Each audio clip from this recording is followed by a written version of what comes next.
Hi viewers. இன்னைக்கு March 24 Mahanadhi serial என்னாச்சுன்னு சொல்லி பார்க்கலாம்க்கு முன்னாடி சேனல் சப்ஸ்கிரைப் பண்ணாதவங்க மறக்காம சப்ஸ்கிரைப் பண்ணுங்க. இன்னைக்கு என்ன அப்படின்னு சொல்லி பார்த்தீங்கன்னா, இங்க வந்து குமரன் வந்து அவங்க அம்மாவை வந்து கீழே தனியா இழுத்துட்டு வர்றாருல. அப்போ அவங்க அம்மா கிட்ட வந்து நான் சொன்னதெல்லாம் உனக்கு புரிஞ்சுச்சா அப்படின்னு கேட்கும்போது அவங்க அம்மா என்ன சொல்றாங்கன்னா, நீ என்னடா சொன்ன, இந்த மாதிரி காவிரியும் புருஷனும் பிரிஞ்சிருக்காங்க, அதுக்கு நீ தான் காரணம், ஏதோ பணத்தை தொலைச்சிட்டேன்னு சொல்றது ஒழுங்கா தான் சொல்லேன்டா, எதுவும் பிரச்சனைனா இந்த மாதிரி ஃபங்க்ஷன்ல தான் எல்லாரும் ஒண்ணு சேரணும். அவர் என்னடான்னா தாத்தா பாட்டி அனுப்பி வச்சிருக்காரு. ஐயோ அம்மா, நான் உனக்கு அப்புறம் பிறவு எல்லாத்தையும் விளக்கமா சொல்றேன், நீ வந்து வாயை மூடிட்டு இருந்தா போதும்னு இங்க அப்புறமா நர்மதாவை கூட்டிட்டு வந்து தண்ணி ஊத்தி புது ட்ரெஸ் எல்லாம் மாத்தி அப்புறமா எல்லாரும் நலுங்கு வச்சுட்டு இருக்கிறாங்க.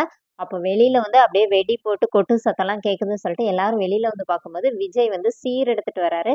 செமையா டான்ஸ் ஆடிட்டே வர்றாரு. தாத்தாவும் பாட்டி ஐயோ இவன் இப்படி சொதப்புறானே அப்படின்னு சொல்லிட்டு தாத்தா வர இது பண்றாரு. காலையில கூட நான் இவன் கிட்ட பேசினேன், சும்மா வரேன்னு சொன்னா இப்படி பண்ணிட்டானே அப்படின்னு சொல்லிட்டு தாத்தா ஒரு பக்கம் புலம்பிட்டு இருக்கிறாரு.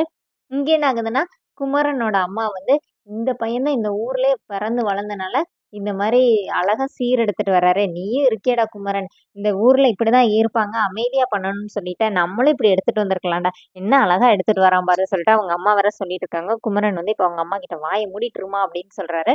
அப்புறமா இவங்க எல்லாரும் கரெக்டா விஜய் வந்து வாசல்ல வந்து நிக்கிறாரு. இப்ப அவங்க ஹவுஸ் ஓனரும் அவங்க 2 பேரும், என்னடி அவங்க ஆத்து ஃபங்க்ஷனுக்கு இவன் சீர் எடுத்துட்டு வரான், அவங்க வீட்ல உள்ளவங்களுக்கு எனக்கு பிடிக்கவே பிடிக்காது, இங்க பாருங்க எப்படி முறைக்கிறாங்கன்னோடனே இப்போ அவரு அவங்க ஹஸ்பண்ட் என்ன சொல்றாருன்னா, அது மட்டுமா, அவர் ஏதோ உரிமை கடமைன்னு பேசுறாரே, உனக்கு அது தெரியலையானோடனே, இரு ஆட்டைய வேடிக்கை பார்ப்பனோடனே, என்னங்க நீங்க அவங்கள மாதிரி பேசுறீங்கன்னோடனே, இரு வெயிட் பண்ணி பார்ப்போம் என்னதான் இருக்குன்னு சொல்லிட்டு அப்படின்னு இப்ப விஜய் வர தாத்தா கிட்ட வந்து சொல்றாரு, இது வந்து என்னோட ரைட்ஸ், நான் செய்யதான் செய்வேன் சொல்லிட்டு தாத்தாட்ட சொல்லிட்டு அப்புறமா எல்லாருமா சேர்ந்து உள்ள போயிடுறாங்க.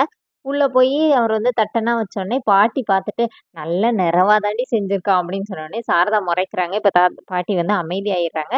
இப்ப விஜய் வந்து கேக்குறாரு, சாரதா வர தாத்தா கிட்ட பேசுறாங்க, என்ன இப்படி பண்ணிட்டு இருக்கிறாரு அப்படின்னோடனே இப்ப விஜய் என்ன சொல்றாருன்னா, இதுல என்ன இருக்குது, இந்த குமரனும் சீர் செஞ்சார்ல, அந்த அவர் நிவின் அந்த அவரும் தானே வந்திருக்கிறாரு, அவரும் எதனாச்சும் செஞ்சிருப்பார்ல, அப்புறம் ஏன் காவேரி, அப்புறமா நாளைக்கு நம்ம எதுவும் செய்யலைன்னு சொல்லிட்டு சொல்றதுக்கா, அதனாலதான் நான் எல்லாம் செஞ்சேன், இது என்னோட உரிமை தானே, அதை யாரும் எதுவும் பேச வேண்டாம், உங்க அம்மா வாய மூடிட்டு இருக்க சொல்ல அப்படிங்கிற மாதிரி விஜய் சொல்லிடுறாரு. சொல்லிட்டு பாட்டி கிட்ட கேக்குறாரு, இப்ப என்ன செய்யணும், நானும் மஞ்சள் குங்குமம் வைக்கலாம்ல அப்படி சொல்லிட்டு எடுக்கும்போது சாரதா வந்து அந்த இதை வந்து வாங்கிருந்தாங்க விஜயோட கையில இருந்து. இங்க பாருங்க தம்பி, இது வந்து எங்க வீட்டு ஃபங்க்ஷன்ல தேவையில்லாம பிரச்சனை பண்றதா உங்களோட இதான்னு சொல்லிட்டு தாத்தாட்ட வர கேக்குறாங்க. நான் உங்ககிட்ட பேசலன்னு சொல்லிட்டு விஜய் கிட்ட பேசாம தாத்தா கிட்டேயே சாரதா பேசிட்டே இருக்கிறாங்க. இப்ப விஜய் வந்து கடைசியில என்ன சொல்லிடுறாருன்னா, அங்க இருக்கவங்கள பார்த்துட்டு, இங்க பாருங்க, நான் வந்து இந்த வீட்டோட மாப்பிள்ள, அந்த பச்சை சுடிதார் போட்டு நிக்கல, அவதான் என்னோட ஒய்ஃப் அப்படின்னு சொன்னோடனே அவங்க ஹவுஸ் ஓனர் எல்லாருமே அப்படியே ஷாக் ஆகி நிக்கிறாங்க. அதோட என்னோட எபிசோட் ரன் பண்ணிட்டாங்க. தேங்க்யூ.